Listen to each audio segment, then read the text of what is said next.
ලංකා නීති විද්‍යාලයට පසුගිය වසරවල ඔබ විභාගයට එක් ප්‍රශ්න පත්‍රවලට පෙනී සිටි භාෂා මාධ්‍ය අනුව සිසුන් තෝරාගත් ආකාරය පිළිබඳ විශ්ලේෂණාත්මක වාර්තාවක් මම ඔබට ඉදිරිපත් කරන්න බලාපොරොත්තු වෙනවා. මම හිතන්නේ පසුගිය 21 වෙනිදා නීති විද්‍යාල ප්‍රවේශ විභාගයේ තිබුණට පස්සේ නීර්තා ප්ලස් YouTube channel එක හරහා මා ඔබ හමු වුණ පළවෙනි අවස්ථාව. විභාගයේ ඔබට කොහොමද? මම විශ්වාස කරනවා පහුගිය නීති විද්‍යාල ප්‍රවේශ විභාගය සඳහා විභාගය ඉහළින් සමත් වීමට නීර්තා ආයතනයේ ඔබට අවශ්‍ය මඟ පෙන්වීම මාර්ග උපදේශකත්වයේ නොවඩුව ලැබුණා. ඔබ දන්නවා ඇත්තම නීර්තා ප්ලස් YouTube channel එක හරහා අපි වසරකට ආසන්න කාලයක් තිස්සේ නීර්තා Android mobile app එක පාවිච්චි කළා දිනුමයි දැනුමයි තරගයේ වීඩියෝ 45ක් පමණ අපි විෂය කණු හරහා විෂය කණු සාකච්ඡා කරලා තිබෙනවා. ඇත්තටම එම වීඩියෝ 45 වුණත් හරියට බලපු කෙනෙක්ට නීති විද්‍යාල ප්‍රවේශයේ GK ප්‍රශ්න පත්‍රයේ බහුතර ප්‍රශ්න සංඛ්‍යාවකට උත්තර ලියන්නට හැකියාවක් තිබෙනවා. ඒකම තමයි මම බැලුවා සාමාන්‍යයෙන් GK ප්‍රශ්න පත්‍රය ගත්තොත් එහෙම GK පේපර් එකේ ප්‍රශ්න 41ක් පැහැදිලිවම ප්‍රශ්න 41ක් මා ඔන්ලයින් නීර්තා ප්ලස් YouTube එකේ සාමාන්‍ය පන්තිවල සාකච්ඡා කරලා තිබෙනවා. පහසුවෙන්ම අදාළ ප්‍රශ්න 41ක් ඔබට උත්තර ලියා ගන්නට පුළුවන්. තවත් ප්‍රශ්න කිහිපයක් ඔබේ දැනුම අනුව කාලීන දේවල් ගැන අවබෝධයෙන් සිටියා නම් තවත් අමතර ප්‍රශ්න දෙකක් තුනක් හතරක් ඔබට පේපර් එකට එකතු කරගන්න හැකියාව තිබුණා. පහුගිය කාලේ විභාගය කරපු ගොඩක් ළමයි කිව්වාස මට GK පේපර් එකේ ප්‍රශ්න 42ක් 43ක් ෂුවර් කියන විශ්වාසයෙන් ඇතුව පවා කතා කරපු ළමයි හිටියා. ගොඩක් ළමයි නීර්තා ප්ලස් YouTube එකේ වීඩියෝ බලලා ඒ දැනුම ගත්ත ළමයි ගොඩක් අය අපිට ස්තුති කරා. ඔබ මේ දැනුම ලබාගෙන ඔබේ නීති විද්‍යාල සිහිනය සැබෑ කර ගැනීමට යම්කිසි මඟ පෙන්වීමක් ලබා ගත්තා නම් අපි අතිශය සතුටටපත් වෙනවා. ඒකම තමයි ඇත්තටම IQ කරුණු. අපි කතා කරපු අර වගු ආශ්‍රිත ගණනාවක් විභාගයට ආවා. අපි කරපු දේවල් ගොඩක් විභාගයට IQ ආවා. භාෂාවත් සිංහල ඉංග්‍රීසි භාෂා දෙකත් අපි අවශ්‍ය මඟ පෙන්වීම නොවඩුව කරා. විශේෂයෙන්ම මම හිතන්නේ රචනා මාතෘකාව පවා අපි මේ පිළිබඳව දැනුවත් කර මාතෘකා කීපයක් විභාගයට ඇවිල්ලා තිබුණා. ඒකම තමයි ඔබේ නීති ප්‍රවේශ විභාගයේ සමත් වීමට අප පේපර් ක්ලාස් එකක් පටන් ගත්තා. මම හිතන්නේ පහුගිය දෙවන කොරෝනා රැල්ල ආරම්භ වුණාට පස්සේ එම පේපර් ඔන්ලයින් පේපර් ක්ලාස් එක හරහා අපි පේපර් IQ GK සිංහල ඉංග්‍රීසි ප්‍රශ්න පත්‍ර 32ක් අප සාකච්ඡා කරලා තිබෙනවා. ඊට අමතරව IQ මගේ පළවෙනි ග්‍රන්ථය හරහා IQ GK පළවෙනි ග්‍රන්ථයෙන් IQ GK ප්‍රශ්න පත්‍ර 1 සහ 2 පොත් හරහා ප්‍රශ්න පත්‍ර 40ක් ලබා දීමක් කරලා තිබෙනවා. භාෂා සිංහල පොතක් නිකුත් කරා භාෂා ඉංග්‍රීසි පොතක් නිකුත් කරා එතන ප්‍රශ්න පත්‍ර 10 ප්‍රශ්න පත්‍ර 20යි. එතකොට පොත් හරහා ප්‍රශ්න පත්‍ර 60ක් නිකුත් කරලා තිබෙනවා. ඔන්ලයින් ක්ලාස් එක හරහා පේපර් ක්ලාස් එක හරහා පමණක් ප්‍රශ්න පත්‍ර අපි 32ක් සාකච්ඡා කරලා තියෙනවා. මේ ප්‍රශ්න පත්‍ර ටිකත් හරියට කරත් ඒත් විභාගයේ ගොඩ යන්නට හැකියාවක් තිබෙනවා. ඔබ දන්නවා අපි ගහපු පොත්වල පවා නිකම් පන්තිවල කරපු පේපර් අරගෙන කොපි කරලා පොත් ගැහුවේ නැහැ. සියලුම අලුත් ප්‍රශ්න IQ පේපර් එකෙත් අපි අර කරපු ඔබේ පේපරේ ගොඩක් අය මත බෙද ඇතුළු සුළුකු ගාන හා සමාන ගණන් කීපයක් අපේ IQ පළවෙනි ග්‍රන්ථයේ තිබෙනවා. සමහර වෙලාවට අප පොත් එළිදැක්කුවට පස්සේ සමහරු පන්තිවල තිබිච්ච සමහර පේපර් අරන් කොපි පේස්ට් කරලා පොත් ගැහුවා. නමුත් ඔබ දන්නවා අපි පේපර් ක්ලාස් වල කරපු එක පේපර් එකක්වත් පොත්වල නැහැ. පොත්වල තියෙන සියලුම පේපර් අලුත් ඒවා කියන එක ඔබට අවබෝධ කරගන්නට ඔබට හැකියාව තිබෙනවා. ඒකම තමයි අර භාෂා පේපර් එකේ ඔබ විශේෂයෙන්ම මේ ග්‍රන්ථය ඔබ මෙලදී ගත්තා නම් භාෂාව සිංහල එකේ මේ පොතේ පළවෙනි පේපර් එක බැලුවොත් එහෙම සිංහල වල රචනා මාතෘකාවල ඔබට බලන්න පුළුවන් අපි තුන්වෙනි මාතෘකාව දීලා තියෙන්නේ බෝවන සහ බෝ නොවන රෝගාබාධ නිසා ඇතිවන වැළැක්විය හැකි මන සංඛ්‍යාව අඩු කිරීමෙන් මිනිසුන්ගේ ආයු අපේක්ෂාව තවදුරටත් වැඩි කිරීම පිළිබඳ අවධානය යොමු කිරීම රටක සෞඛ්‍ය ප්‍රතිපත්තිය මගින් ඉටු යුතු වැදගත් අංගයක් වේ. විස්තර සහිතව මේ පළවෙනි ග්‍රන්ථයේ දක්වලා තියෙනවා. ඒ හා සමාන මාතෘකාවක් තමයි ඔබට මෙවර විභාගයට ඇවිල්ලා තිබෙන්නේ. නිසා නීර්තා මඟ පෙන්වීම ලබාගත් ඔබ හැම දිනාටම ඉතාමත්ම පහසුවෙන් විභාගයේ සමත් වීමට හැකියාවක් තිබෙනවා. ඒක තමයි විභාගයේ වෙනුවෙන් මා ඔබට අවසන් සම්මන්ත්‍රණවල අපි කතා කරපු ගණනාවක් විභාගයට ආවා. විභාගවල අවසන් වශයෙන් මම ඔබට විභාගයේ වැදගත් උපදෙස් මාලාවක් තුළ විභාග අනුමාන විදියට මම කියපු දෙයක් තමයි ඔබට IQ පේපර් එක මෙවර යම්කිසි ආකාරයක ලොජික් පැත්ත තර්කානුකූලව ගණන් වැඩි ප්‍රමාණයක් පේපර් එකට එනවා කියන ඉඟිය දුන්නා. එයත් යම්කිසි ආකාරයක සත්‍ය වීමක් වුණා.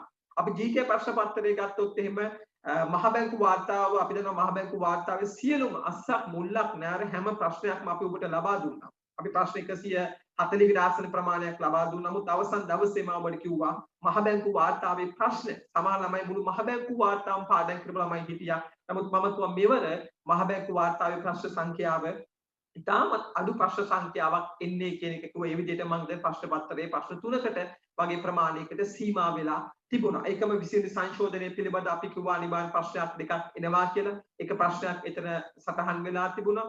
ඒකම තමයි විශේෂයෙන්ම GK පේපර් එකේ මම ඔබට කිව්ව දෙයක් තමයි මේ ලංකාවේ දේවල් ගැන වැඩිපුර ප්‍රශ්න එනවා බලා ගන්න කියන අවසන් මොහොතේත් ඔබට කිව්වා. ඒක තමයි IQ පේපර් එකේ ගොඩක් ළමයිට ප්‍රශ්නයක් වෙලා තිබ්බා කටු වැඩ කොළ දෙනවාද නැද්ද කියන කාරණය සම්බන්ධයෙන්. විශේෂයෙන්ම එක්සෑම් වීක් එකේ විභාග සතියේ අපි අවසන් ප්‍රශ්න පත්‍ර දෙක කරේ ඇත්තටම කටු වැඩ කොළ කියන්නේ ගාන පේපර් එකේ යටම කටු වැඩ කොළ කරන්නට කටු වැඩ කරන්නට යම් සිද්ධ ප්‍රමාණයක් දාලා තමයි පේපර් එක හැදුවේ. මම කිව්වා මේ ආකෘතියෙම තමයි පේපර් එන්නේ කියන එක ඉවරක් ඒ කාරණයක් නිවැරදි බවට පත් වුණා. ඒකම විභාගය සම්බන්ධයෙන් ළමනේ යම් සමහර විභාග මධ්‍යස්ථානවල ගැටලු මතුවලා තිබුණා. සමහර මධ්‍යස්ථානවල විභාගයේ පේපර් එක ළමුන්ට ප්‍රමාද වී ලබා දී තිබුණා. නමුත් හරි වෙලාවට පේපර් එක එකතු කරලා තිබෙනවා. ඒක යම්සේ ආකාරයට යාගින් වෙච්ච වැරද්දක්. ඒ ළමුන්ට වෙච්ච විශාල අසාධාරණයක්. ඒ වගේ ඇතැම් විභාග මධ්‍යස්ථානවල සිසුන්ට විභාගය ලියන්න බැරි තත්ත්වයක් අධික ශබ්ද ඇසී තිබුණා. මම හිතන්නේ මේ වගේ දේවල් විභාගයක් පැවැත්වීමේදී විභාග ශාලාධිපතිවරුන් මේ ගැන ඇත්තටම අවධානය යොමු කළ යුතු වෙනවා.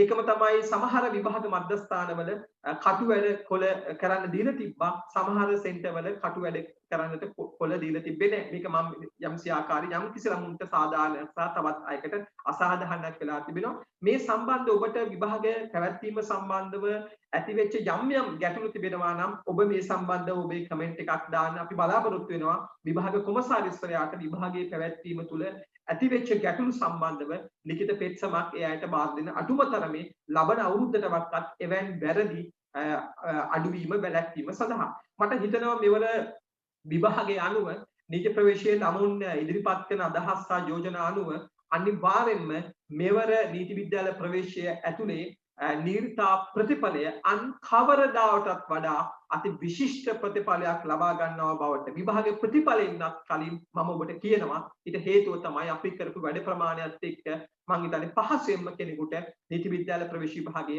කියන්නේ වැඩ කරපු ළමයෙක්ට සමත් වෙන්න හැකියාව තිබුණා. ගොඩක් අයට ගැටුවක් තිබ්බා IQ පේපර් එකේ කාලේ මදි වුණා. මම ඔබට දිගින් දිගටම කිව්වා මේ වගේ විභාගයක අපි පේපර් දීලා ඔන්ලයින් පේපර් ක්ලාස් එක හරහා කාලය කළමනාකරණය කරමින් ඔබ ගෙදර සිට අභ්‍යාස කරන්න කාලය ගැන සැලකිලිමත් වෙන්න. මම හිතන්නේ මේ කාරණය ගැන ඔබ ඉතාමත් සැලකිලිමත් වුණා නම් අර ගොඩක් අයට මතුවෙච්ච කාලයේ මදි වෙච්ච කියන ගැටලුවත් අවම කරගන්නට හැකියාව ලැබුණා. ඒක තමයි දැන් අපි බලාපොරොත්තු වෙනවා පහුගිය වසරවල. ඒ කියන්නේ 2018 2019 වසරවල කොයි ආකාරයෙන්ද නීති විද්‍යාලයට සිසුන් බඳවගත්තේ ඔබ ලියූ භාෂා මාධ්‍ය අනුව එක් ප්‍රශ්න පත්‍රයේ ලකුණු වැඩි අඩු වෙච්ච ආකාරය ළමුන් තෝරාගත් ආකාරය පිළිබඳ විශ්ලේෂණාත්මක වාර්තාවක් මම ඔබට ඉදිරිපත් කරන්න බලාපොරොත්තු වෙනවා. ඒකම තමයි පහුගිය විභාගය තුල ඉංග්‍රීසි භාෂා මාධ්‍යයෙන් කරපු සිසුන්ට යම් කිසි ආකාරයක අකාරාදී පිළිවෙලේ එක ප්‍රශ්නයක් වැරදිලා තිබ්බා. මම දන්නේ විභාග දෙපාර්තමේන්තුව හදන පේපර් එක ප්‍රශ්නයක් වැරදීම ඒක යම් කිසි ආකාරයක ඉංග්‍රීසි භාෂා මාධ්‍යයෙන් කරපු ළමුන්ට ඉතා හොඳින් විභාගයට මුහුණ දුන්න අයට ප්‍රශ්නයක් වැරදුනා කියලා කියන්නේ හැමෝටම ඉංග්‍රීසි භාෂා මාධ්‍ය ලැන්ග්වේජ් පේපර් අයට ලකුණක් ලබා දෙන්න වෙනවා. ඒක ඉතාමත් හොඳින් වැඩ කරපු ඉංග්‍රීසි භාෂා මාධ්‍ය සිසුකෙකුට එක්තරා ආකාරයකට අවාසියක් වෙන්න පුළුවන්. එතකොට ඉංග්‍රීසි භාෂා මාධ්‍යයෙන් හැමෝටම එක ලකුණක් ලබා දීම තුළ අනිත් පැත්තට සිංහල භාෂා මාධ්‍යයෙන් කරපු ළමුන්ට ලැන්ග්වේජ් එක තෝරගත්තකට අනිත් පැත්තට ඒක අසාධාරණයක් වන්නටත් හැකියාව තිබෙනවා. දැන් අපි යම් පහුගිය වසරවල කොහොමද ළමුන් තෝරාගත් ආකාරය පිළිබඳ විස්තර මම ඔබට ඉදිරිපත් කරන්න බලාපොරොත්තු වෙනවා. ඔබ දන්නා නීති විද්‍යාල ප්‍රවේශය අනුව ඔබට ප්‍රශ්න පත්‍ර දෙකකට මුහුණ දෙන්න වෙනවා. එකක් තමයි සාමාන්‍ය දැනීම සහ බුද්ධි පරීක්ෂණ පේපර් එක. මෙම ප්‍රශ්න පත්‍රය ඔබට සිංහල හෝ ඉංග්‍රීසි භාෂා මාධ්‍යයෙන් දෙකෙන් එකක් ඔබට තෝරගන්න පුළුවන්. දෙවෙනි පේපර් එක තමයි භාෂා හැකියාව. භාෂා හැකියාව සිංහල පේපර් එකක් එනවා. language skill English paper එකක් එනවා. මෙතනත් ඔබට භාෂා පේපර් මෙම දෙකෙන් සිංහල හෝ ඉංග්‍රීසි දෙකේ එකක් තෝරගන්න පුළුවන්. හැබැයි නීති විද්‍යාල ප්‍රවේශ විභාගයේ ප්‍රශ්න පත්‍ර තෝරා ගැනීමේ විශේෂත්වය තමයි සාමාන්‍ය දැනීම සහ බුද්ධි පරීක්ෂණ පේපර් එක ඔබ සිංහල භාෂා මාධ්‍යයෙන් තෝරගත්තොත් ඔබ අනිවාර්යයෙන්ම භාෂා මාධ්‍ය පේපර් එක ඔබ ඉංග්‍රීසියෙන් කළ යුතු වෙනවා. සාමාන්‍ය දැනීම සහ බුද්ධි පරීක්ෂණ පේපර් එක ඔබ ඉංග්‍රීසි භාෂා මාධ්‍යයෙන් තෝරගත්තොත් ඔබ භාෂා හැකියාව පේපර් එක සිංහලෙන් කරන්නට හැකියාව තිබෙනවා. මේ ප්‍රශ්න පත්‍ර තෝරා ගැනීම පිළිබඳ මේ ප්‍රශ්න පත්‍ර වල වැඩි නීති විද්‍යාව ඇතුළත් වීමේ වාසි අවාසි ගැන මීට පෙර 2020 ජුලි මාසයේ 16 වෙනිදා නිර්තා ප්ලස් YouTube හරහා කරපු වීඩියෝ එකක් හරහා මම මේකේ වාසි අවාසි ගැන කතා කරලා තිබෙනවා. සහ යම්කිසි ආකාරයකට භාෂා හැකියාව සිංහල තෝරා ගැනීම තුළ සිසුන්ට වෙන අසාධාරණයක් පිළිබඳවත් ගිය අවුරුද්දේ මේ සම්බන්ධව මම මත ප්‍රකාශ කිරීමක් කළා තිබෙනවා. දැන් මම බලාපොරොත්තු වෙනවා මේ 2018 19 වසරවල් වල මේ ප්‍රශ්න පත්‍ර වලට සිසුන් පෙනී සිටි ආකාරය අනුව කොයි ආකාරයෙන්ද ළමුන් තෝරාගත්තේ සහ ලකුණු දීපු ආකාරය පිළිබඳ ඔබට විස්තරයක් ඉදිරිපත් කරන්න. අපි ගත්තොත් පළවෙනිම 2018 නීති විද්‍යාල ප්‍රවේශ විභාගය පෙනී සිටි අයදුම්කරුවන් සංඛ්‍යාව 4823යි. එතනින් 2532ක් භාෂා පේපර් එක ඉංග්‍රීසි මාධ්‍ය තෝරගෙන තිබෙනවා. ඒතර භාෂා පේපර් එක සිංහල තෝරගෙන තිබෙන්නේ 1886ක් පමණයි. භාෂා පේපර් එක දෙමළ භාෂා මාධ්‍යෙන් තෝරන් තිනවා සිසුන් 405. අපි බලමු දැන් මේ විභාගයේ පෙනී සිටි අයදුම්කරුවන් සංඛ්‍යාව අනුව විභාගයේ සමත් වෙච්ච ප්‍රමාණය කොයි ආකාරද කියලා. 2018 නීති විද්‍යාලයේ සිසුන් 231 දෙනෙකු තෝරාගත්තා. එතනින් 169 දෙනෙකුම ඉංග්‍රීසි භාෂා මාධ්‍යයෙන් භාෂාව ඉංග්‍රීසි කරපු අය තමයි සමත් වී තිබෙන්නේ. භාෂාව සිංහල භාෂා මාධ්‍ය තෝරගත් කට්ටිය 31 දෙනෙකු පමණයි සමත් වී තිබෙන්නේ. භාෂාව දෙමළ භාෂා මාධ්‍ය තෝරගත් අය 31 දෙනෙකු පමණයි සිටින්නේ. ඔබට තේරෙනවා 2532කින් 169ක්ම ඉංග්‍රීසි භාෂා මාධ්‍යයෙන් සමත් වෙලා තිබෙනවා. සිංහල භාෂා මාධ්‍යයෙන් 1886ක් ලැන්ග්වේජ් පේපර් එක තෝරගද්දී එයින් සමත් වෙලා තිබෙන්නේ ළමයි 31 දෙනෙකු පමණයි. හැබැයි දෙමළ භාෂා මාධ්‍ය ලැන්ග්වේජ් පේපර් එක දෙමළ තෝරගත්ත ළමයි 405ක් විභාගය කරද්දී එතනින් 31 දෙනෙකු නීති විද්‍යාලයේ සමත් වන්නට හැකියාව ලැබී තිබෙනවා. දැන් අපි බලමු මේ විභාගයේ පෙනී සිටි අයදුම්කරුවන් සංඛ්‍යාව සහ සමත් වෙච්ච ප්‍රමාණය ප්‍රතිශතයක් විදිහට කොයි ආකාරයෙන් දක්වන්නට හැකියාවක් තිබෙන්නේ. අපි ගත්තොත් 2018 අවුරුද්දේ විභාගයේ පෙනී සිටි සමස්ත අයදුම්කරුවන් අතරේ ඉංග්‍රීසි භාෂා මාධ්‍යයට සමස්ත විභාගයෙන් 52.5% පෙනී සිටීමක් වෙලා තිබෙනවා. සිංහල භාෂා මාධ්‍යයෙන් පෙනී සිටි සමස්ත ප්‍රමාණය 39.1යි. දෙමළ භාෂා මාධ්‍යයෙන් 8.4යි. අපි බලමු කොයි ආකාරයෙන්ද නීති විද්‍යාලයේ සමත් වෙච්ච ප්‍රතිශතය. එතකොට නීති විද්‍යාලයට සමත් වෙච්ච සිසුන් 231කින් 73.2ක්ම භාෂා මාධ්‍ය ඉංග්‍රීසි තෝරගත් අය සමත් වී තිබෙනවා. භාෂා මාධ්‍ය සිංහල තෝරගත් අය 13.4ක් පමණයි. භාෂාව දෙමළ තෝරගත් කට්ටිය 13.4ක් සමත් වී තිබෙනවා. අපි බලමු ගිය අවුරුද්දේ කොහොමද 18 පෙනී සිටි අයදුම්කරුවන් එක් ඔබට තේරෙනවා සමස්ත අයදුම්කරුවන් ප්‍රමාණය 2532කින් ප්‍රතිශතයක් විදිහට තමයි 52.5ක් දක්වලා තිබෙන්නේ. සිංහල තෝරගත් කට්ටිය 1886න් තමයි ප්‍රතිශතය 39.1ක් විදිහට දක්වලා තිබෙන්නේ. තෝරාගත් ප්‍රමාණයත් නීති විද්‍යාලයට 169 දෙනෙකු ඉංග්‍රීසි භාෂා මාධ්‍ය ලැන්ග්වේජ් එක තෝරගත්ත කට්ටිය සමත් වෙලා තිබෙන එක ප්‍රතිශතයක් විදිහට 73.2යි. ඒතර සිංහල භාෂා මාධ්‍යයෙන් 31 දෙනෙකු සමත් වී තිබෙනවා ප්‍රතිශතය 13.4යි. දෙමළ භාෂා මාධ්‍ය 31කින් ප්‍රතිශතයක් විදිහට 13.4යි. දැන් අපි බලමු කොයි ආකාරයෙන්ද මේ අපි ඇත්තටම දැක්වීමක් කරේ භාෂා මාධ්‍ය භාෂා පේපර් එක සිංහල ඉංග්‍රීසි දෙමළ තෝරාගත් ආකාරය අනුව. දැන් අපි බලමු IQ GK ලකුණු ලබාගත් ආකාරය කොයි ආකාරයෙන්ද කියන කාරණය පිළිබඳව ඔබට වාර්තාවක් ඉදිරිපත් කරන්නට. මෙන්න අපි ගත්තොත් IQ GK පේපර් එක මම නිල් පාටින් දාලා තිබෙන්නේ IQ GK පේපර් එක ඉංග්‍රීසියෙන් කරපු කට්ටිය. කොළ පාටින් දාලා තිබෙන්නේ IQ GK පේපර් එක සිංහල භාෂාවෙන් කරපු කට්ටිය. මෙතන දුමුරු පාටින් දාලා තියෙන IQ GK පේපර් එක දෙමළ භාෂා මාධ්‍යයෙන් කරපු අය. ඔබට පැහැදිලි වෙනවා ලකුණු 50ත් 59ත් අතර IQ GK ඉංග්‍රීසියෙන් කරපු ළමුන් 27 දෙනෙකු පමණයි. දෙමළ 6 දෙනයි. නමුත් IQ GK සිංහලෙන් කරපු ප්‍රමාණය මෙතන 52ක් ඉන්නවා. අපි 60ත් 69ත් අතර ගත්තොත් IQ GK ඉංග්‍රීසියෙන් කරපු ළමයි 35ක් පමණයි.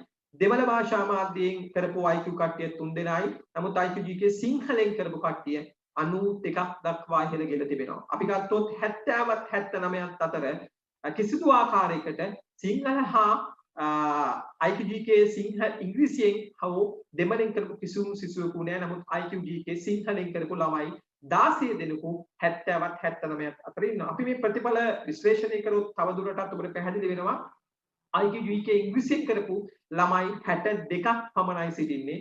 IQGK දෙමළෙන් කරපු ළමයි 9 දෙනෙක් පමණයි. නමුත් IQGK සිංහලෙන් කරපු ළමුන් 160 දෙනෙකු විභාගයේ සමත් වෙලා තිබෙනවා. මෙතනින් පැහැදිලි වෙනවා IQGK සිංහල තෝරා ගැනීම තුළ වැඩිම ළමුන් ප්‍රමාණයක් විභාගයේ සමත් වන්නට වැඩි වාසියක් හිමි කරගෙන තිබෙනවා කියන කාරණය අපිට මෙතනින් පැහැදිලි වෙනවා. ඇත්තටම IQGK ඉංග්‍රීසියෙන් කරපු ළමයි 62 ඇතුලේ අපි දන්නවා අනිවාර්යයෙන්ම දෙමළ භාෂා මාධ්‍යයෙන් කරපු ළමයි 9ක් ඉන්නවා. එතකොට මේ 62 ඇතුලේ IQGK පේපර් ඉංග්‍රීසියෙන් කළා භාෂා මාධ්‍ය සිංහල තෝරගත්ත ළමයි 31 දෙනෙකුත් මෙතන ඉන්නවා. තව 31 දෙනෙක් පමණයි ඉන්නේ. 31 දෙනෙකුත් 9 දෙනෙක් දෙමළ කරා කියලා කියන්නේ දෙමළ මාධ්‍යයෙන් භාෂා පේපර් කරපු ළමයි 22ක් පමණ IQGK පේපර් එක ඉංග්‍රීසියෙන් කරලා තිබෙනවා. එතකොට මෙතන IQGK සිංහලෙන් තෝරගත් කට්ටියට මෙතන වැඩි වාසියක් හිමි වෙලා තිබෙනවා. ඒ නිසාද උන් නීති විද්‍යාලය ඉහළින් සමත් වුණේ කියන කාරණය අපි ලැන්ග්වේජ් පේපර් එක ඇසුරින් සංසන්දනාත්මක ලෙස සලකා බැලිය යුතු වෙනවා. අපි දැන් යම් කොයි ආකාරයෙන්ද IQGK සඳහා ලකුණු 60ට වැඩියෙන්ගත් සිසු අදාළ භාෂා මාධ්‍ය අනුව සමත් වෙච්ච ප්‍රතිශතය 2018 අනුව ඉදිරිපත් කරන්නට ඔබට පැහැදිලි වෙනවා. අපි ගත්තොත් IQGK සිංහලෙන් කරපු කට්ටිය ලකුණු 60ට වැඩියෙන් ගත්ත ප්‍රතිශතය 46.8% ඉන්නවා. නමුත් IQGK දෙමළෙන් කරපු ළමුන් ඉන්නේ 1.3% පමණයි. IQGK ඉංග්‍රීසියෙන් කරපු ළමුන් 60ට වැඩියෙන් ගත්ත ළමුන් 15.2% ඉන්නවා. මෙතනත් IQGK සිංහලෙන් කරපු ළමුන් ප්‍රමාණය 46.8ක වැඩි ප්‍රතිශතයක් ලබාගෙන තිබෙනවා. දැන් අපි සලකා බැලිය යුතුයි කොයි ආකාරයෙන්ද ඇත්තටම භාෂා පේපර් එකට ලකුණු ලබා දුන්නේ කියන කාර්යය සම්බන්ධයෙන්. අපි බලමු භාෂා ප්‍රශ්න පත්‍රය ලකුණු මට්ටම 2018 අනුව සංසන්දනය කර බලන්නට. ලකුණු 50 50ත් 59ත් අතර ගත්තොත් අපි භාෂාව සිංහලෙන් කරපු ළමුන් ඉන්නේ 7 දෙනෙකු පමණයි. දෙමළෙන් කරපු ළමුන් 3 දෙනෙක් ඉන්නවා. භාෂාව ඉංග්‍රීසි කරපු ළමුන් 34 දෙනෙකු ඉන්නවා. 60ත් 69ත් අතර භාෂාව සිංහලෙන් කරපු ළමයි ඉන්නේ 24ක් පමණයි. භාෂාව දෙමළෙන් කරපු ළමුන් 13 දෙනෙකු ඉන්නවා.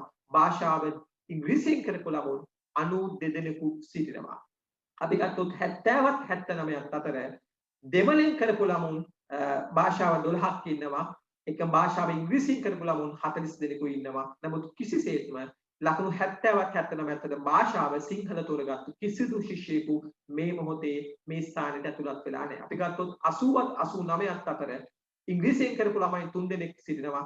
දෙමළෙන් කරපු ළමයි 3 දෙනෙක් ඉන්නවා. හැබැයි මෙතනදී අපිට පැහැදිලි වෙනවා කිසිදු භාෂා මාධ්‍ය සිංහල තෝරගත්ත ළමුන් කිසියෙකුත් මෙතන ඇතුළත් වෙලා නැහැ. දැන් අපිට බලමු කොයි ආකාරයෙන්ද මෙතන තේරෙනවා යම්කිසි ආකාරයකට භාෂා ප්‍රශ්න පත්‍රය තුල භාෂා මාධ්‍ය ලැන්ග්වේජ් පේපර් සිංහලෙන් කරපු ළමුන්ට යම්කිසි ආකාරයක ලකුණු ලබා දීමේදී පේපර් එකේ ලකුණු ලබා දීමේදී එයාගේ ලකුණු යම්කිසි ආකාරයකට අඩුවීමක් වුණාද ඒක වමනාවෙන් වුණාද යම්කිසි ආකාරයක කපාදුවක් වුණාද කියන කාර්යය යම්කිසි ආකාරයකට සලකා බැලිය යුතු වෙනවා. මේ කාර්යය සම්බන්ධයෙන් ඔබට ඕනෑම කෙනෙකුට සිය අදහස් ප්‍රකාශ කරන්න පුළුවන්. ඔබ නීරතා ප්ලස් YouTube channel subscribe කරන්නටත් අමතක කරන්න එපා. ඇත්තටම ඒ සම්බන්ධ ඔබේ අදහස් උඩ මම ඉදිරියට තීරණය කරනවා මේ ප්‍රශ්නයට කොයි ආකාරයෙන්ද මේ අවුරුද්දේ මැදිහත් වෙන්නවද නැද්ද කියන කාරණේ මා තීරණය කරනවා. ඔබ දන්නවා පහුගිය කාලේ නීති විද්‍යාලයේ සම්බන්ධ ඇතිවෙච්ච ප්‍රශ්න ගණනාවකට මැදිහත් වුණා. මට මතකයි මම නීති ශිෂ්‍යයෙක් ඉන්න කාලේ B3 සහ ලකුණු 210 ගෙනාව අපි ඒ වෙලාවේ ශිෂ්‍ය සංගම් ස්ථාපිත කළා. ඒ යෝජනාව පරාජයටපත් කළා. පස්සේ නීති විද්‍යාලයට යම්සි ආකාරයක මුස්ලිම් සහ දෙමළ භාෂීය මාධ්‍ය ළමුන් අනීතික විදිහට නීති විද්‍යාව ඇතුළත් කරගත්තා. අපිට ඊට එරෙහිව සටන් කරා. ඊට පස්සේ අපිට අදාළ කාරණා නවත්තන්නට හැකියාවක් ලැබුණා. මට මතකයි ඊට පස්සේ නීති විද්‍යාලයේ සිලබස් එක හිටි හැටියේම නීති අධ්‍යාපන සභාව වෙනස් කරා. ළමුන්ට ඉතාමත් අසාධාරණ තීන්දුවක් අපි මේ සම්බන්ධ සිසුන් ඒක රාශී කළා. අපි සටන් කළා.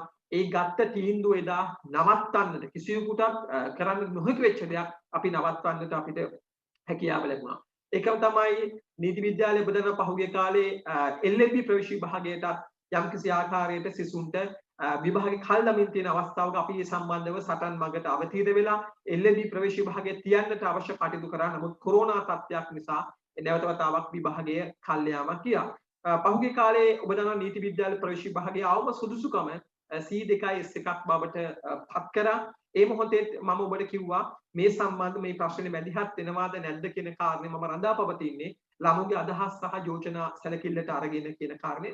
හැබැයි ඒක ගත්ත ගමන් සමහරු අතමුන් ප්‍රකාශ කිරීමක් කළ තිබ්බා LLB එකත් අපි තමයි මේක විනාශ කරේ. මේ අවුරුද්දෙත් අපි මේ C2S1 වෙන දේ වෙන්න තියන්නේ නැහැ කියන එක සමහර වෙලාවට යම් ප්‍රකාශනිකුත් කළා තිබුණා. නමුත් C2S1ට මම ළමුගේ අදහස් සැලකිලිට අරගෙන නිහඬ වුණා. හැබැයි එතනින් පස්සේ කිසිවෙකුත් මේ ප්‍රශ්නයට මැදිහත් වුණේ නැහැ. හැබැයි මේ භාෂා ප්‍රශ්න පත්‍රයේ ලකුණු ලබා දීම ක්‍රමවේදයක් තුලත් යම්කිසි ආකාරයේ ළමුගේ අදහස් සැලකිල්ලට අරගෙන අසාධාරණයක් වෙනවා නම් භාෂා පේපර් එකේ ලකුණු ලබා දීමේදී අනිවාර්යයෙන් මේ ප්‍රශ්නෙට මැදිහත් වෙන. හැබැයි ඉංග්‍රීසි ළමුන්ටත් අනිවාර්යයෙන්ම අසාධාරණයක් නොවිය යුතු වෙනවා. මොකද ඉංග්‍රීසි භාෂාවලුත් ළමුන් විභාගයට තමන්ගේ ලකුණු මට්ටම වැඩි කරගන්නට භාෂාව දියුණු කරගන්නට ඒ අය ගොඩක් දේවල් කරලා තිබෙනවා. භාෂාවට මහන්සිලා තිබෙනවා. ඒ අයටත් අසාධාරණයක් වෙන්න බෑ. හැබැයි යම්කිසි ආකාර තවත් පිළිසර අසාධාරණයක් වෙනවා නම් ඒ දේවල් ගැන කතා නොකර ඉන්නට හැකියාවක් නැහැ. අපි බලමු දැන් කොයි ආකාරයෙන්ද භාෂා ප්‍රශ්න පත්‍රයේ සඳහන් ලකුණු 60ට වැඩියෙන් සිසුන් අදාළ මාධ්‍යයෙන් සමත් වූ සිසුන්ගේ ප්‍රතිශතයක් ලෙස දක්වන්නට අපි ගත්තොත් ළමයිනේ භාෂා මාධ්‍ය පේපර් එක ලකුණු 60ට වැඩියෙන් ගත්ත සිසුන් සිංහල භාෂා මාධ්‍ය තෝරගත්ත සිසුන් ඉන්නේ 10.4ක ප්‍රමාණයක් පමණයි. දෙමළෙන් කරපු ළමුන් 12.1ක් ඉන්නවා. හැබැයි ඉංග්‍රීසි භාෂා මාධ්‍ය ලැන්ග්වේජ් පේපර් කරපු ළමුන් 58.4ක ප්‍රතිශතයක් මෙතන වාර්තා වෙලා තිබෙනවා. සිංහල ඉන්නේ 10.4ක ප්‍රමාණයක් පමණයි භාෂා මාධ්‍ය ලැන්ග්වේජ් පේපර් එක සිංහලෙන් කරපු කට්ටිය.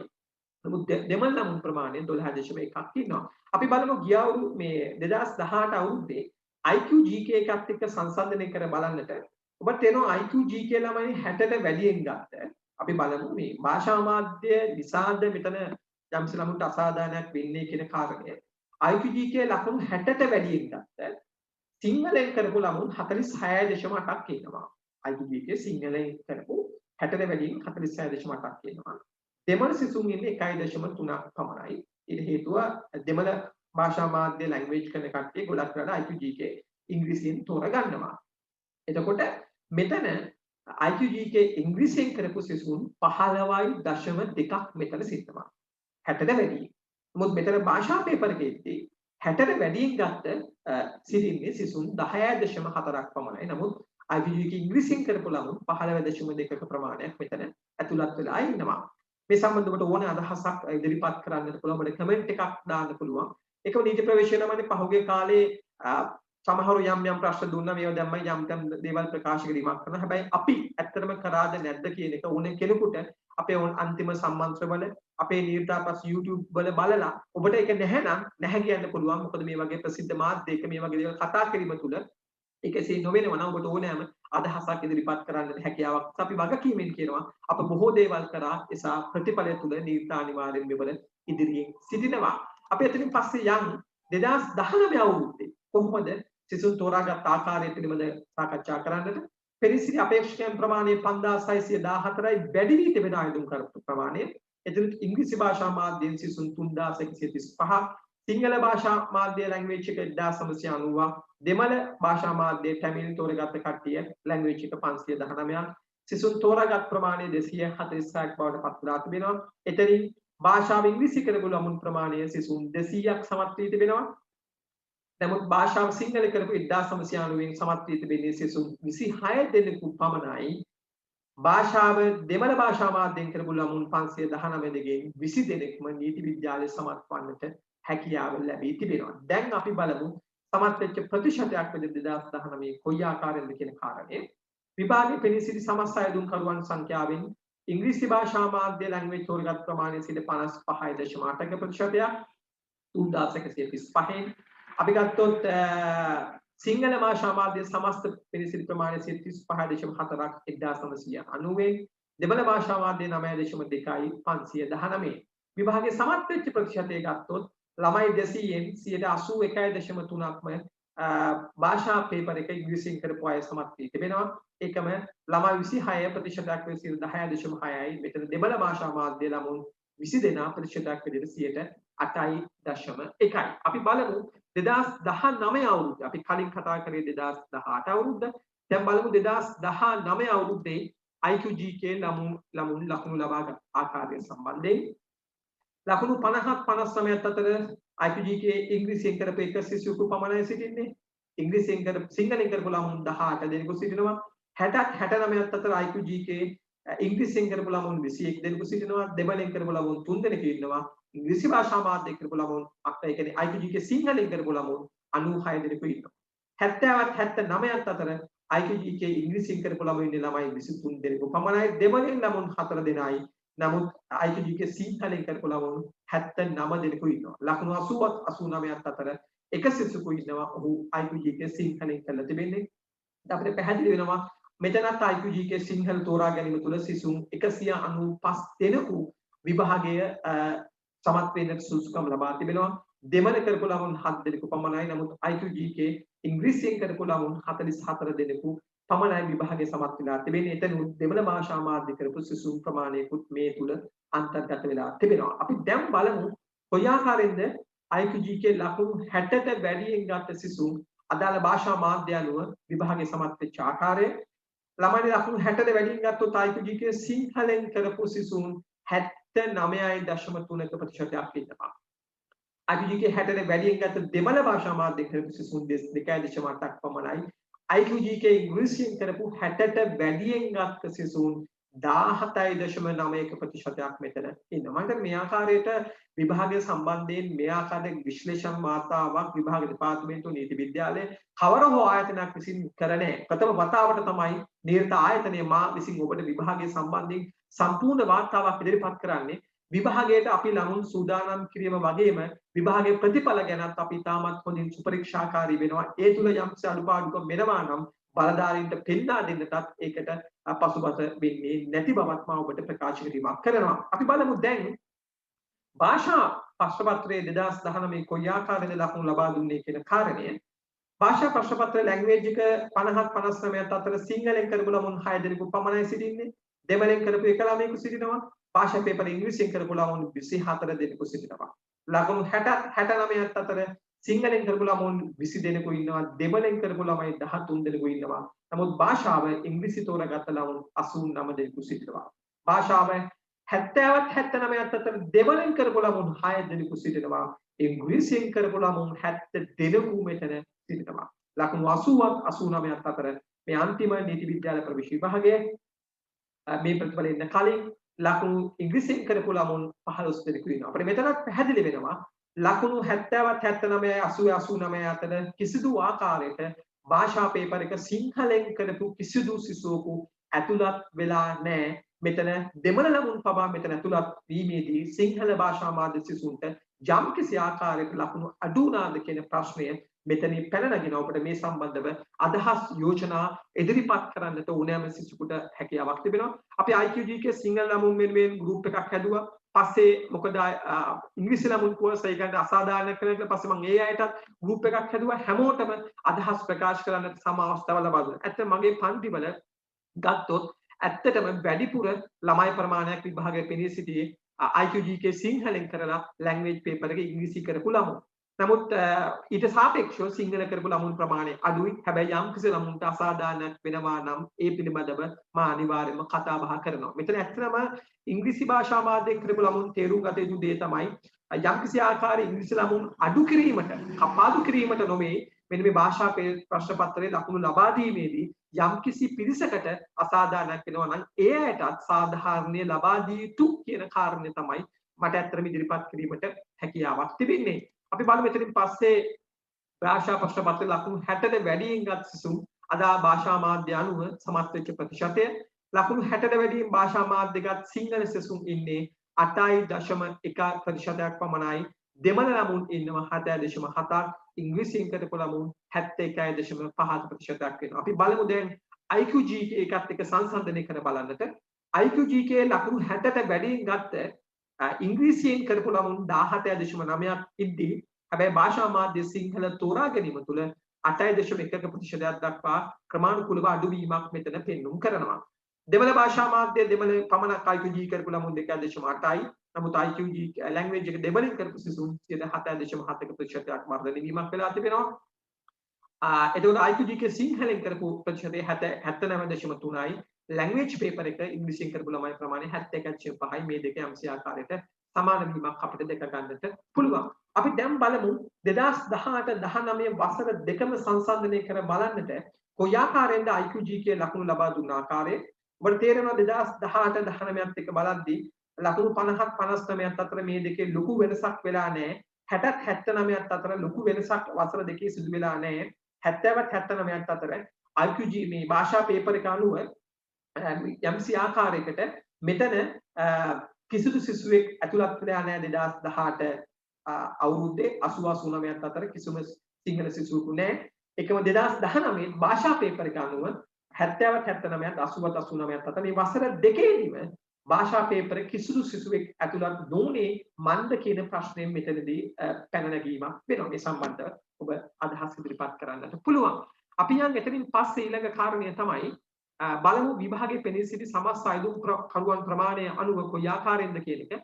2018 මම ඉදිරිපත් කර අනුව සමස්ත අයදුම් කරු ප්‍රමාණය 4823ක් ඉදිරිපත් වෙලා තියෙන. එතනින් තමයි මේ අයදුම් කරු සිංහල දෙමළ ඉංග්‍රීසි අනුව 2019 අවුරුද්දේ ඉදිරිපත් වෙච්ච ප්‍රමාණය මම ප්‍රතිශත සහ විභාගයේ සමත් වෙච්ච ආකාරය ඔබට දක්වලා තිබෙනවා. දැන් ඔබ කැමැත්තෙන් ඇත්තේ සර් කොහොමද මේ අවුරුද්දේ 2020 අවුරුද්දේ කොතරම් ප්‍රමාණයක් විභාගයේ පෙනී සිටියාද කියන කාරණය ගැන හොයන්නට අපලමු 2020 වසරේ සලකා බලුවොත් මෙන්න මෙවර භාෂා පේපර් එක පහුගිය වසරවල් වල භාෂාව ඉංග්‍රීසි තෝරා ගැනීම තුළ සිසුන්ට වැඩි වාසියක් දැනුන නිසා බහුතරයක් මෙවරත් භාෂා මාධ්‍ය ඉංග්‍රීසි තෝරාගෙන තිබෙනවා. ඔබට තේරෙනවා 2020 වෙනකොට පහුගිය වසර 18 19 2532යි 3135යි මෙතන වෙද්දී වැඩි වී තිබෙනවා 3584 දක්වා වැඩි වී තිබෙනවා 2020 ප්‍රතිශතය 64.2.5යි. සමත් වෙච්ච ප්‍රතිශතය තවම කියන්නට හැකියාවක් නැහැ. තවම ප්‍රතිඵල ලැබී නැති නිසා අපි කතාව සිංහල ළමුන් ප්‍රමාණය ගියවර 1990ක් පෙනී සිටීමේදී අර සිංහල ළමුන් ප්‍රමාණය භාෂා මාධ්‍ය සිංහල කර ප්‍රමාණය මෙවර අඩු වී තිබෙනවා 1619 දක්වා ප්‍රතිශතය 29.2යි. දෙමළ භාෂා මාධ්‍ය සිසුන් 519 අවසන් වතාවට නමුත් මේ වසරේ 380 දක්වා අඩු වී තිබෙනවා. මෙවර පෙරසිට අයදුම් ප්‍රමාණය ගිය වසරට සාපේක්ෂව අඩු වී තිබෙනවා. 4833 2019 5614ක් වුණා. 2020 වෙනකොට 5578ක් බවට පත් වී තිබෙනවා. එනම් විභාගයේ සම්බන්ධයෙන් සම්පූර්ණ වාර්තාවක් ඉදිරිපත් කරා. එසේනම් අපි මේ වැඩසටහන මෙතනින් අවසන් කරනවා.